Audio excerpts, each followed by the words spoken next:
Hi viewers, welcome to our channel. ప్రస్తుతం మనతో పాటు భరద్వాజ్ గారు సీనియర్ జర్నలిస్ట్ ఉన్నారు. వాడితో ఒకసారి మాట్లాడు. సార్ నమస్కారం సార్. నమస్తే అండి. సార్, అల్లు అర్జున్ గారు అండ్ అట్లీ గారు వీళ్ళ కాంబినేషన్ లో రాబోతున్న మూవీకి సంబంధించి అనౌన్స్మెంట్ వీడియో ఒకటి రిలీజ్ చేస్తారు. అంటే ఇవాళ అల్లు అర్జున్ గారి బర్త్డే సందర్భంగా. సో ఆ వీడియోతోనే ఒక అంచనాలు అయితే, ఎక్స్పెక్టేషన్స్ అయితే పెంచేస్తారు అంతే.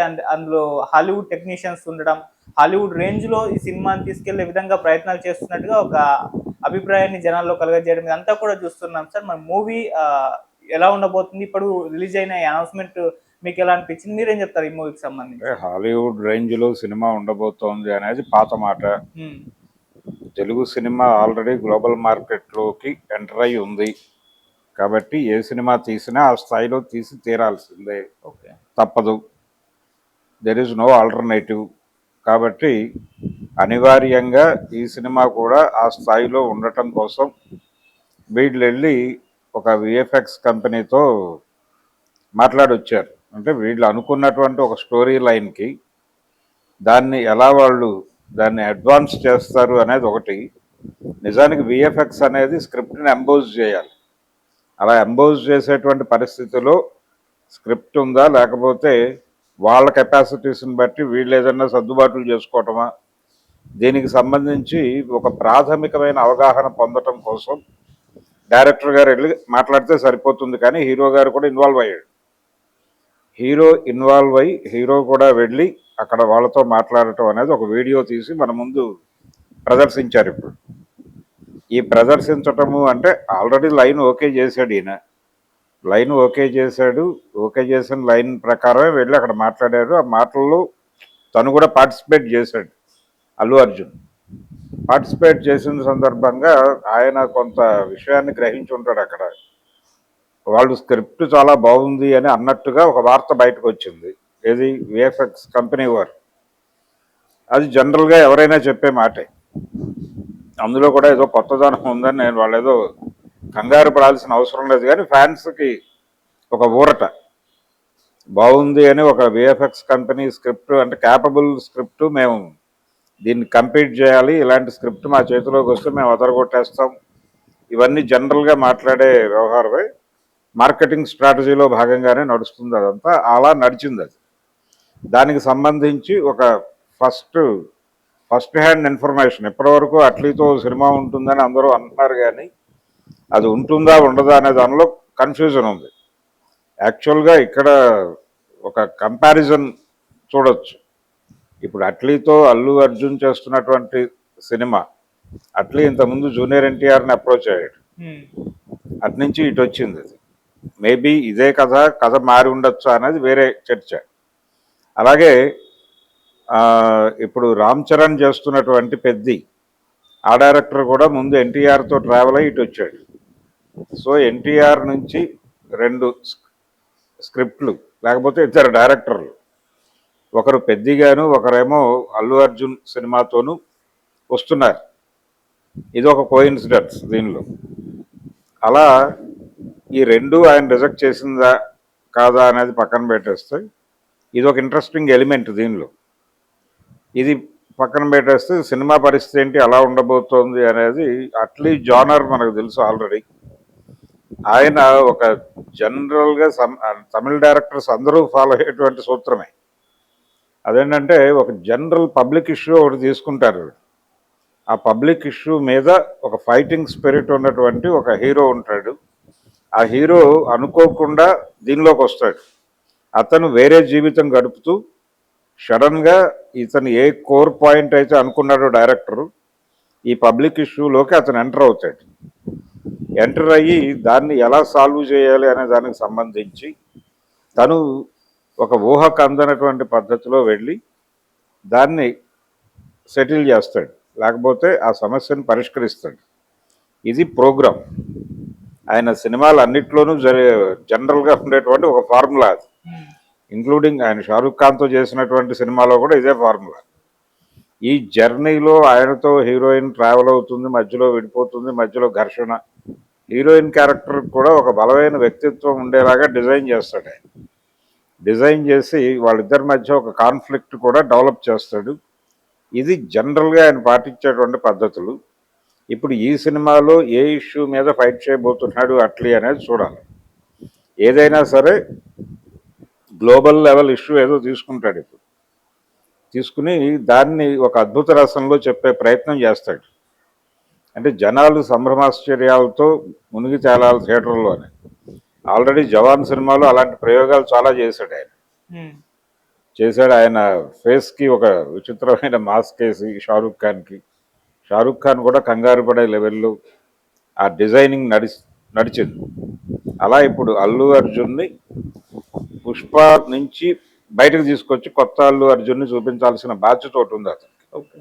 ఎందుకు ఈ స్క్రిప్ట్ వైపు టెంప్ట్ అయి ఉంటాడు అల్లు అర్జున్ అంటే, తను ఒక తరహా సినిమా చేస్తున్నాడు ఇప్పుడు.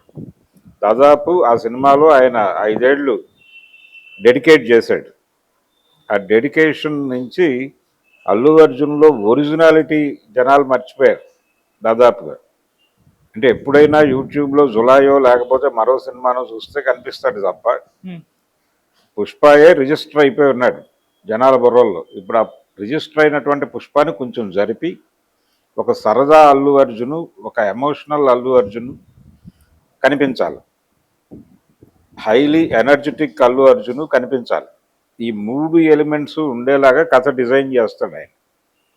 ఒక సరదాగా మొదలై వేరే ప్లైన్లో ఎక్కడో జరుగుతూ సడన్గా ప్యారలల్గా జరుగుతున్నటువంటి ఇంకో కథలోకి హీరో ఎలా ఎంట్రీ ఇస్తాడు, ఎంట్రీ ఇచ్చిన తర్వాత దాన్ని తన సమస్యగా భావించి దాని మీద ఎలా నిలబడతాడు, ఎలా ఫైట్ చేస్తాడు, ఎలా దాన్ని సెటిల్ చేస్తాడు అనేదే కథ. ఇదే ఫార్ములా. ఈ ఫార్ములాలో ఆయనతో 3-4 క్యారెక్టర్లు ట్రావెల్ అయ్యి ఆయనతో ఘర్షణ పడి ఆయనతో యుద్ధం చేసి ఇలా నడుపుతాడు ఆయన కథ.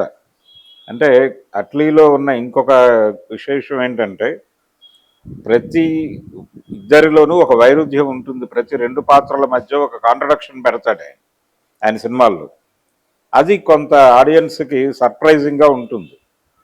ఇలాంటి సర్ప్రైజింగ్ ఎలిమెంట్స్ మీదుగా ఈ కథ నడపబోతున్నాడు. ప్రస్తుతానికి అల్లు అర్జున్ మాత్రమే మనకి రివీల్ అయ్యాడు, కానీ ఇంకా ఎవరెవరు ఉన్నారు, ఆర్టిస్టులు ఎవరు అనేది ఇంకా రివీల్ కాలేదు.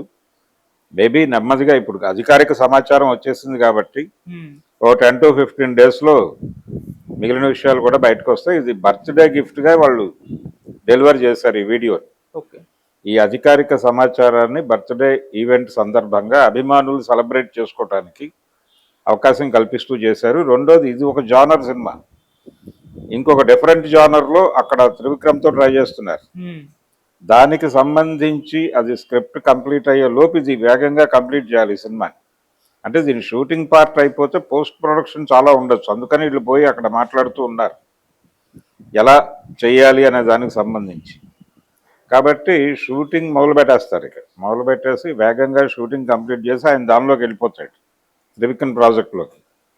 వెళ్ళిపోయిన తర్వాత వీళ్ళు పోస్ట్ ప్రొడక్షన్ కంప్లీట్ చేసుకుని అది సెట్స్ మీదకి వెళ్ళే లోపు ఇది రిలీజ్ చేసుకుని ఆ గ్యాప్ మెయింటైన్ చేసుకుంటూ ఇప్పుడు అల్లు అర్జున్తో ఎవరు సినిమా చేయాలన్నా కానీ కనీసం పాన్ ఇండియా సబ్జెక్ట్ అయినా తీసుకోవాలి. అందుకని ఈయనేమో ఒక యాక్షన్ బ్యాక్డ్రాప్, దాంతోపాటు సొసైటీకి ఒక మెసేజ్ ఓరియంటెడ్ వ్యవహారం, ఇవన్నీ మిక్స్ చేసి ఒక టానిక్ కలుగుతాడు. ఇది ఒక జానర్. ఈ జానర్ నుంచి ఆయన పౌరాణికాల్లోకి షిఫ్ట్ అవ్వాలి. పౌరాణికం చేసిన తర్వాత మళ్ళీ ఏం చేస్తాడు అనేది తర్వాత. అంటే అల్లు అర్జున్ తను వెడుతున్న రూట్ కూడా చాలా జిగ్జాగ్గా వెడుతున్నాడు. అందరూ దాదాపు తెలుగు ఇండస్ట్రీలో పెద్ద హీరోలు అందరూ త్రూ రాజమౌళి పాన్ ఇండియా మార్కెట్లోకి ఎంటర్ అయ్యారు. రామ్ చరణ్, ఎన్టీఆర్, వాళ్ళిద్దరు, ప్రభాస్, ముగ్గురు, ఇప్పుడు మహేష్ బాబు. అయితే రాజమౌళితో సంబంధం లేకుండా పాన్ ఇండియా మార్కెట్లోకి ఎంటర్ కావటం మాత్రమే కాదు, అక్కడ మార్కెట్ని స్థిరీకరించుకున్నాడు. కంపారిటివ్గా రాజమౌళి తీసుకెళ్లిన హీరోల్లో ప్రభాస్తో కంపీట్ చేస్తున్నాడు ఒక రకంగా. అంటే రామ్ చరణ్, ఎన్టీఆర్ సస్టైనబుల్ హిట్స్ ఇవ్వలేదు టు బీ ఫ్రాంక్ మాట్లాడుకోవాలంటే. అలా పుష్ప 1ని మించి పుష్ప 2 ఇచ్చాడు ఇతను. సో ఆ మేరకు సక్సెస్ అయ్యి. సో ఇప్పుడు గ్లోబల్ మార్కెట్ లెవెల్లో చూడాలంటే ఒకవేళ ప్రభాస్కి నెంబర్ 1 ఇచ్చేస్తే నెంబర్ 2 అనివార్యంగా అల్లు అర్జున్కి ఇవ్వాల్సినటువంటి పరిస్థితి. అలాగే ఇప్పుడు అట్లీతో చేస్తున్న ప్రాజెక్ట్, దాని తర్వాత త్రివిక్రమ్తో చేస్తున్న ప్రాజెక్ట్, ఇవి రెండు కూడా జిగ్జాగ్ జానరే. ఇట్లా అసలు ఎవరికి ఊహలకి అందని పద్ధతుల్లో తన కెరియర్ని నడుపుకుంటూ వెళ్ళిపోతున్నాడు అతను. ఇది ఒక అనార్కిక్ మోడలు, దాంతోపాటు ఒక గెరిల్లా వార్ఫేర్లోకి ఎంటర్ అయ్యాడు అతను. అలా కనిపించకుండా కొట్టుకుంటూ వెళ్ళిపోతున్నాడు. ఇది పర్టికులర్గా ఈ సినిమా ఓకే చెప్పడం వెనకాల అదే వ్యూహం. దీని ప్రొడ్యూసర్లు కూడా సన్ నెట్వర్క్ వాళ్ళు, సన్ పిక్చర్స్ నుంచి సినిమా వస్తుంది. అవును. కాబట్టి డెఫినెట్గా ఇది సౌత్ ఇండియన్ మార్కెట్ని స్ట్రెంగ్థెన్ చేస్తుంది. దాంతోపాటు అతనుకున్న హిందీ మార్కెట్ని కూడా యాడ్ చేసుకుంటుంది. తద్వారా ఒక బిగ్ ఫిగర్ని అక్కడ నమోదు చేయాలి. పుష్ప డెలివర్ చేసినటువంటి ఒక నెంబర్ ఉంది, 1800 కోట్లు అంటున్నారు, 2000 కోట్లు అనే మాట కూడా వినిపిస్తోంది. కానీ మనం 18 దగ్గర ఫిక్స్ అవుదాం.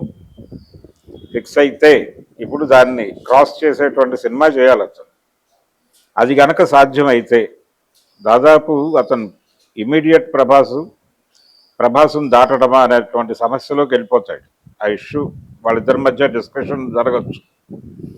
ఆ లెవెల్కి తీసుకెళ్లేటువంటి సబ్జెక్ట్ కాబట్టి అంత ఎంథూజియాస్టిక్గా ఉన్నాడు తను. అందుకని ఇది అట్లీతో చేయబోతున్న ప్రాజెక్టు మోస్ట్ క్రూషియల్ ప్రాజెక్టు.